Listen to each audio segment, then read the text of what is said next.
Do you hear that? It's alive. The universe, it's alive. With stories. Can you feel it? Well, you would be able to feel it if it weren't so freaking cold. Out here it's wicked cold.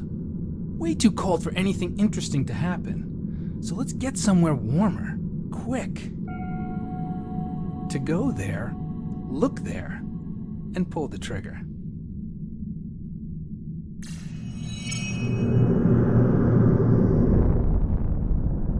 Whoa! Beautiful. But hotter than hell. This hot would already be fried to a crisp. I am out of here, and I know exactly where I'm headed. See ya!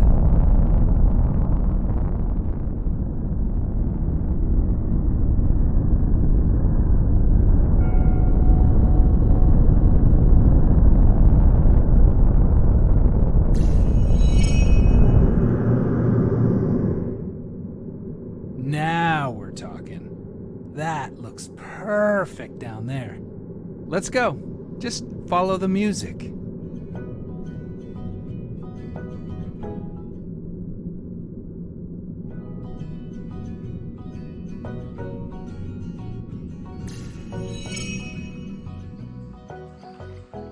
Oh, hi.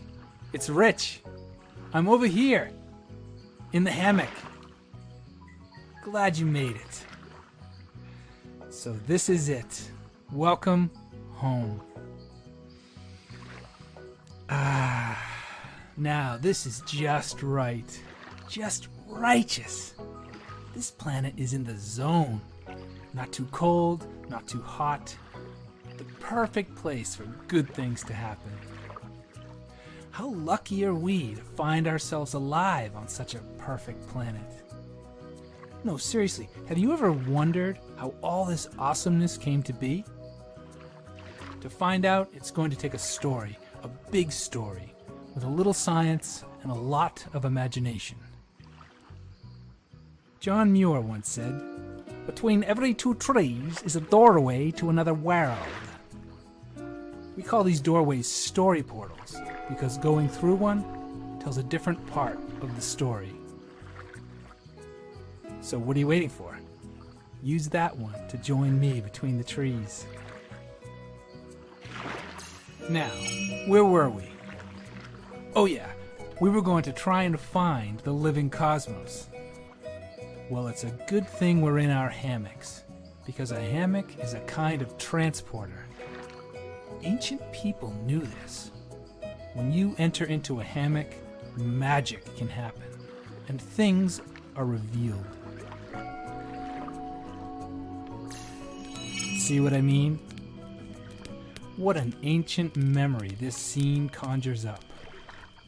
For as long as we've been human, we've gathered in the warmth of campfires to tell each other stories.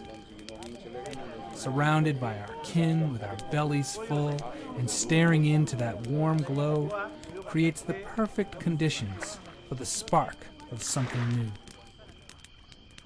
As we watched the sparks rise, we may have imagined them to be our ancestors, returning home to be with the stars in the night sky. Or maybe we imagined something else. Choose a spark and follow it upwards to hear the story revealed by science.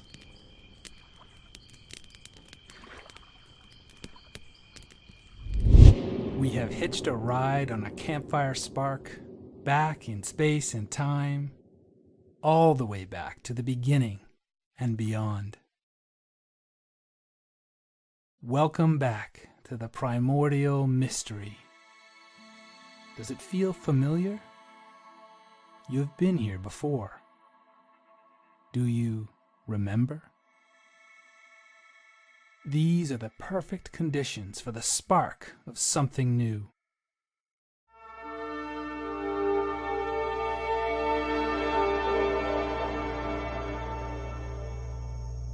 That is the singularity. It's where all the mysteries of the universe converge into one.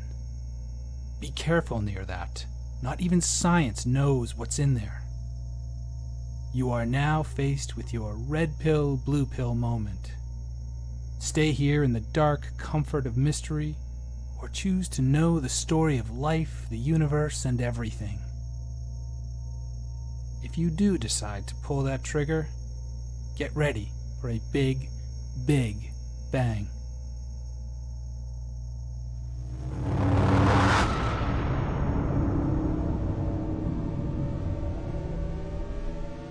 You are now immersed in the white-hot plasma of the Big Bang. All around you, the fundamental forces of nature are sorting themselves out.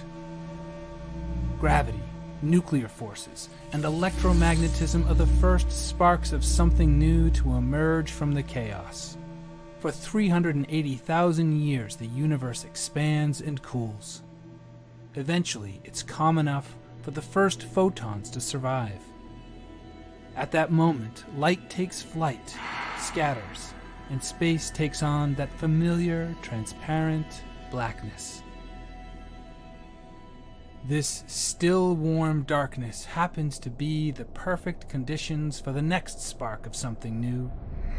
The simplest form of matter, hydrogen atoms, carried on the winds of an expanding space-time, disperse across the empty void. For 1 billion years, that hydrogen is gently guided by gravity into a very special pattern that science is just now beginning to understand. That is the cosmic background radiation. Here you can still see the original quantum scale fluctuations from the singularity, now etched into the fabric of space-time as those splotches of blue, orange, and red. This pattern still shows the residual relations of the first light. So you can think of those colors as the first cosmic creatures, interacting in a primordial ecology of light. This pattern is also a cosmic blueprint that will forever guide the future evolution of the universe.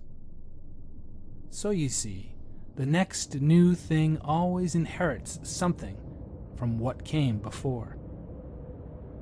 As the cosmos further cools, these faint impressions of light leave behind gravitational gradients that form an invisible framework for the megascale structure of the universe.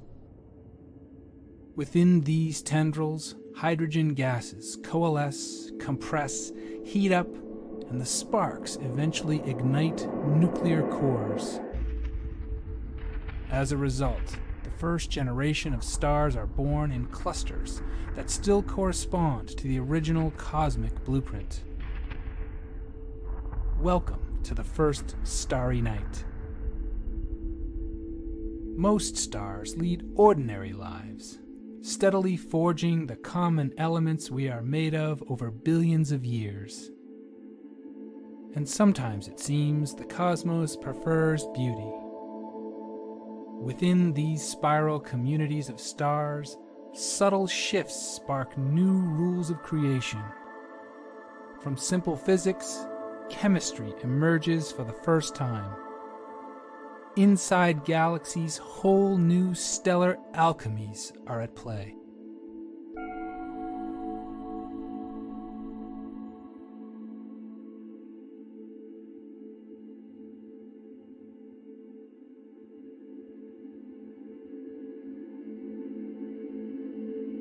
If you get lost, just look around.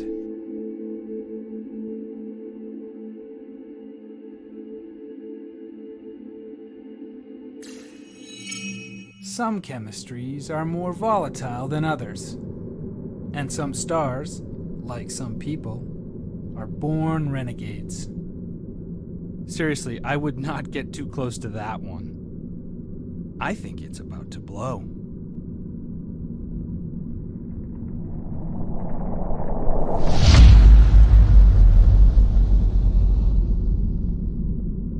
From the rubble of a supernova, whole new worlds and new systems of worlds can be reassembled. That's our baby Earth down there, slowly accreting from the debris under the same gravitational forces that called forth the stars. By sheer chance, it's growing up in the vicinity of a long-lived and stable star that today we call the Sun. Right now, the surface of our Earth is still a violent and inhospitable place. But let's go down there anyway, just to take a closer look.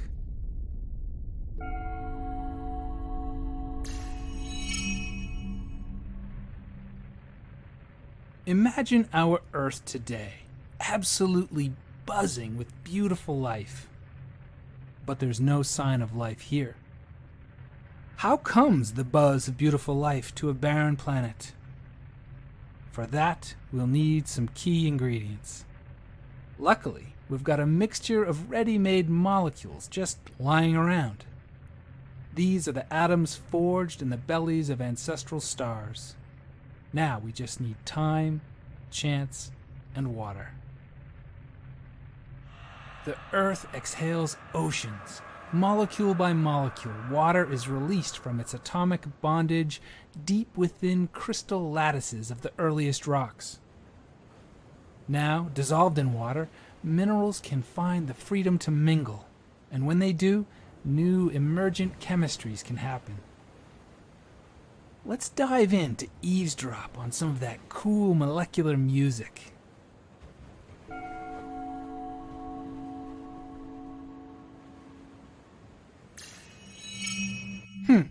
Still no life down here, but strange oily globules have been secreted by earlier magmas.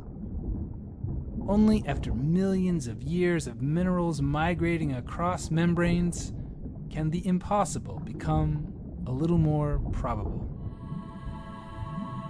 One day into this ecology of potentials came a single electromagnetic spark, and with it, biology emerged from chemistry. An entirely new way of being was born. Light had become life.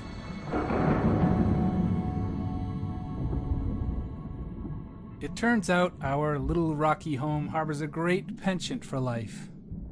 Trilobites are soon grazing among whole new conversations of life, while predators silently cruise through the water column. And once life has found a foothold in the seas, there's no going back. Plants have learned how to capture sunlight and survive by photosynthesizing. For millions of years, oxygen bubbles up and accumulates above the surface. Now, growing restless and breathless, pioneer creatures break through the boundary at the beach. For millions more years, they are up there, complexifying, diversifying, and associating in new ways to colonize the land. Let's crash that party to see how they're doing up there. Nourished by a constant flow of photons from our parent star, the little planet that could has acquired that special signature that sets it apart from any known world. The creative capacities of sun and earth, through death and time, have generated a blooming, buzzing flourish of life. On our Earth, single-celled bacteria drift through eons of oceans, and shy creatures burrow in the forest floor. Agile reptiles fly through the sky, and simple-minded giants lumber across the landscape, straight into fate. I suggest you enjoy this perfect Cretaceous afternoon. It will be the last one for a long, long time. Because today, a harbinger of death will circle back from its long orbit and in a flash wipe out most of life.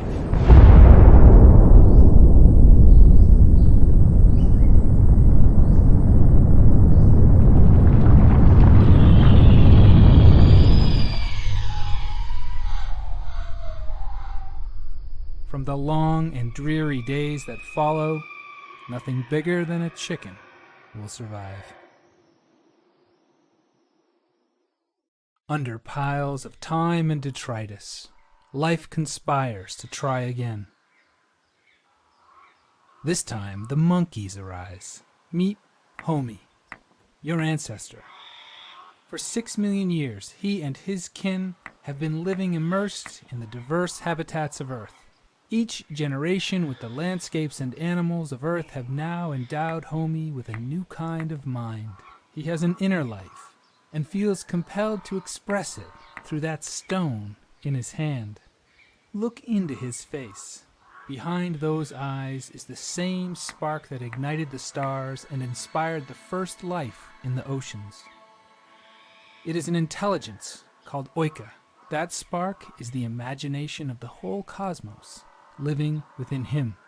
And now he wants to give it to you. Go ahead, take it. With the intelligence of Oika, inherited from nature, we thrive for a time. We create language, song, and the first art imbued with a gratitude for feeling a deep belonging to the world. But then, in time and some accident of mind, we set ourselves apart. With the very intelligence we inherited from nature, we imagined ourselves as separate. We began to forget our Oika. We reorganized under strange new forces. We toiled the soils and settled. When surplus accumulated, we piled it high and built walls around it. We forfeited our Oika.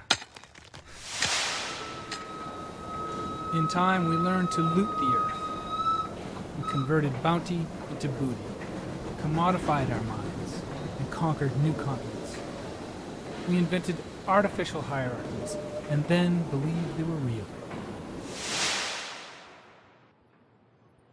In a blink of cosmic time, we alienated ourselves from the earth.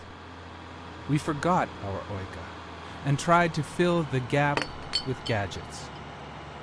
Over time, forest spirits gave way to more manufactured amazements. Stone tools became smartphones, and now we rush to catch the next empty distraction. But we are beginning to remember our Oika. The world has always created the conditions for the spark of something new in the universe. The whole cosmos, we now know, is a single living dynamic where the forces of nature commingle, relate, and associate in new emergent ways. And this vitality of nature has been handed down to us through an unbroken chain of relations through time. Imagination is the spark we received from the living earth. Human creativity is our own special manifestation of the living cosmos. With it, we are inventing new technologies that can reconnect us to nature and inspire us to tell new stories. So here we are, back in the campfire light, still telling stories, and still rising on sparks of imagination into the living, storied, starry night.